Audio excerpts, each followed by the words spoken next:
ഇതാണ് ഭാഗ്യം എന്ന് പറഞ്ഞു. ഇത് പറയുമ്പോൾ ഷോൺ ജോർജിന്റെ നിർഭാഗ്യം ഒന്ന് ആലോചിച്ചു. പാലായിലാണ് മോഡിജി വരാമെന്ന് പറഞ്ഞത്.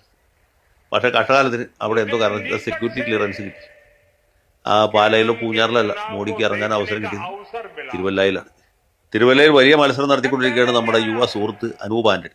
അനൂപ് ആന്റണി പണ്ട് RSSലും BJPയിലും ഒക്കെ ചേർന്ന് പഴകി തെളിഞ്ഞ ഒരു യുവ നേതാവ്. അദ്ദേഹം ഇത്തവണ തിരുവല്ലയിലാണ് മത്സരം. തിരുവല്ലയിൽ ശക്തന്മാരായ എതിരാളികളാണ്. ഒരു ഭാഗത്ത് Mathew T Thomas, sitting MLA ആണ്. പലതവണ അവിടുന്ന് ജയിച്ച ആളാണ്. നാട്ടിൽ വലിയ പേരും പെരുമയുള്ള ആളാണ്. മാർത്തോമാ സഭയിൽ ഒരു വൈദികന്റെ മകൻ. അങ്ങനെ മാത്യു ടി വീണ്ടും മത്സരിക്കുന്നു. അദ്ദേഹത്തിനെതിരെ വർഗീസ് മാമൻ എന്ന് പറഞ്ഞ കേരള കോൺഗ്രസ് അതിശക്തനായ സമ്പന്നനായ വേറൊരു നേതാവ് മത്സരിക്കും. ആ തിരുവല്ലയിലെ വികസന മുരടിപ്പ് ഒക്കെ വിഷയമായിട്ട് ഉയർത്തിക്കൊണ്ടുവന്നിട്ടുണ്ട്. ഇത്തവണ വർഗീസ് മാമൻ ജയിക്കും എന്ന് പൊതുവൊരു അഭിപ്രായം ഉണ്ടായി വന്നത്.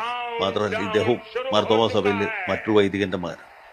അങ്ങനെ രണ്ട് വൈദികന്മാരുടെ മക്കൾ കൊമ്പ് കോർക്കുന്ന ഈ തെരഞ്ഞെടുപ്പ് മാർത്തോമാക്കാരനുമല്ല വൈദികന്റെ മകനും അല്ലാത്ത അനൂപ് ആന്റണി BJP സ്ഥാനാർത്ഥിയായിട്ട് താമര അടയാളത്തിൽ മത്സരിക്കും. അങ്ങനെയുള്ള സന്ദർഭത്തിൽ അതിൽ ഇദ്ദേഹം മാർത്തോമാക്കാരനെല്ലാം മലങ്കര കത്തോലിക്ക. എനിക്കൊണ്ട് ഇത് ആദ്യമായിട്ടാണ് മലങ്കര കത്തോലിക്ക തിരുവല്ലയിൽ മത്സരിക്കും. മാർത്തോമാക്കാരെ അപേക്ഷിച്ച് എണ്ണത്തിൽ കുറവാണ്. പക്ഷെ മറ്റു സമുദായക്കാരുടെയൊക്കെ വോട്ട് ഏകീകരിക്കുകയാണെങ്കിൽ സമുദായം നോക്കാതെ ആളുകൾ വോട്ട് ചെയ്യുകയാണെങ്കിൽ അനൂപ് ആന്റണിക്ക് വേണമെങ്കിൽ ജയിക്കാം എന്നൊരു അഭിപ്രായം.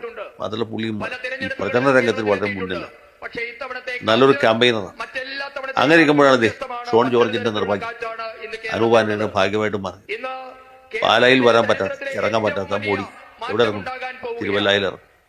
അപ്പൊ തിരുവല്ലയിൽ അച്ചായന്മാർക്കും കൊച്ചമ്മമാർക്കും ഒക്കെ മോഡിയെ നേരിട്ട് കാണേണ്ട അവസരം കിട്ടി. മാത്രമല്ല മോഡിയുടെ റോഡ് ഷോ എന്താണ്?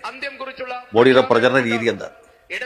അനൂപ് ആന്റണി വലതുഭാഗത്തേക്ക് മോഡിയുടെ മുഖത്തുണ്ടാകുന്ന ഒരു പുഞ്ചിരി, സൗന്ദര്യം എന്തായിരിക്കും, സൗരഭ്യം എന്തായിരിക്കും? ആ സമയത്ത് അനൂപ് ആന്റണി അനുഭവിക്കുന്ന നിർവൃതി എന്തായിരിക്കും? പത്മജ വേണുപോലെ അനുഭവിച്ചേക്കൾ വലിയ സംഭവിക്കും.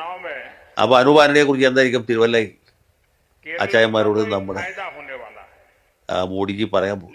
ഇതെല്ലാം വളരെ പ്രധാനപ്പെട്ട കാര്യങ്ങളാണ് എന്ന് ഞാൻ വിചാരിക്കും. ഏതായാലും അനൂപ് ആന്റണിയുടെ തെരഞ്ഞെടുപ്പിലെ ആ ഒരു ഉഷടൽ അതൊന്നുകൂടി ശക്തിപ്പെട്ടു എന്നാണ് ഞാൻ വിചാരിക്കുന്നത്. അപ്പൊ ഈ രീതിയിലേക്ക് കാര്യങ്ങൾ എത്തിയിരിക്കുകയാണ്. ഈ ഞാൻ നേരത്തെ പറഞ്ഞതിലേക്ക് തിരിച്ചു വരുന്നത് രാഷ്ട്രീയം എന്ന് പറയുന്നത് വിധിയാണ്.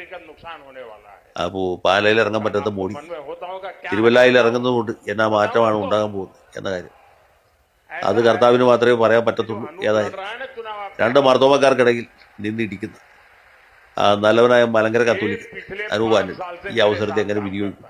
ഇത് തെരഞ്ഞെടുപ്പിന്റെ അന്തിമ ഫലത്തെ ഏതെങ്കിലും സ്വാധീനിക്കും എന്ന കാര്യം നമുക്ക് തെരഞ്ഞെടുപ്പ് കഴിഞ്ഞിട്ട് വിശദമായിട്ട് പിന്നീട് ചർച്ച ചെയ്യാം.